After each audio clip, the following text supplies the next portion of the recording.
Hi, we're here today at the second day of FABTECH 2025 in Chicago.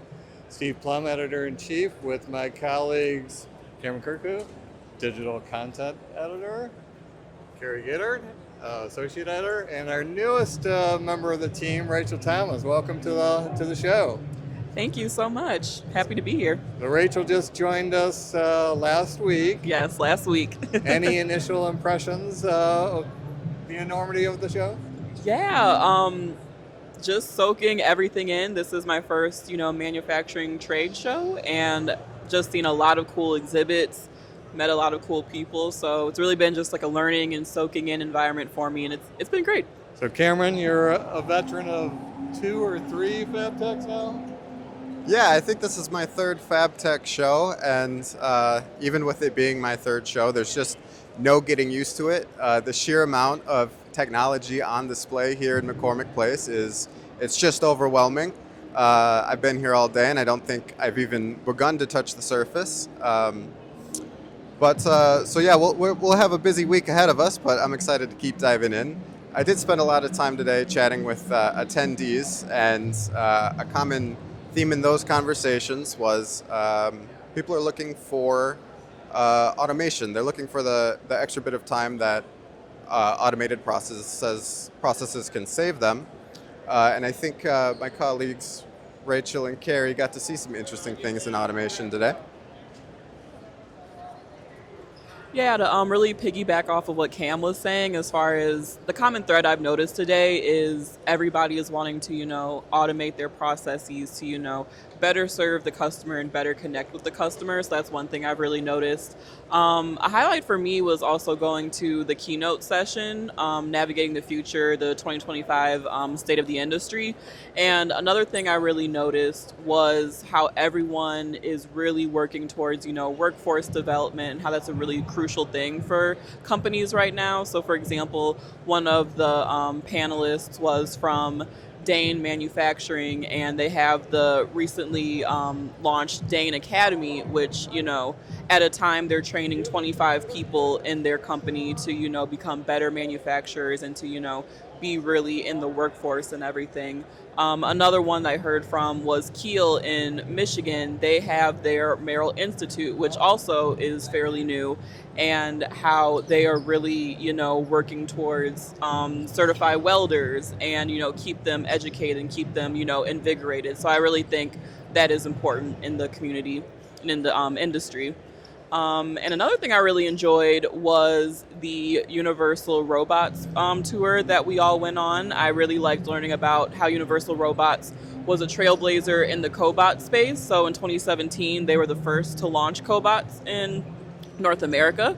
And the person we spoke with and gave us the tour was saying that, at that time at FABTECH, you were rarely seeing, cobots in the space. And now I think she said about 80% of the robots on display are cobots. So it was cool to see, that they proved those naysayers wrong. Thanks, Rachael. Yeah, I want to jump on what Cam and Rachael both referred to, which is the really incredible presence of robotics and automation here, which is interesting to me because I had a chance to visit the Automate show in Detroit in May and see some of these same companies on display there. And it just goes to show how much those robotics and automation solutions are permeating the entire manufacturing sector at this point. And the message I've been getting is that it's not only about expediting processes and reducing downtime, but it's also really a necessity because of the workforce shortage and the skills gap and the need for these manufacturing customers to have their factories up and running as efficiently as possible with the workforce that they do have. And so automation really provides a remedy for that. And also, one particularly cool thing that we saw at the Goodall booth was the Kobo mover, which is a track for heavy-duty robots that's built on kind of an air system, like an air hockey table. And they invented this as a way to maneuver these really heavy robotic tracks that otherwise would be difficult to move around using air pressure. And it looks like a massive robotic track on an air hockey board. So that was kind of cool to see. And I know that Steve had a chance to check out Trump this morning. Yeah. And what was going on there, Steve? So it wouldn't be FABTECH without Trump's annual Tuesday morning press conference, and they didn't disappoint. They brought components of their smart factory to the show floor here to showcase various equipment that's being implemented. So Trump now has 300 smart factories across the country. I think they launched their first one at their own facility in Chicago, and just earlier this year they launched a new one in their headquarters in Farmington, Connecticut, which I was lucky enough to go out and visit.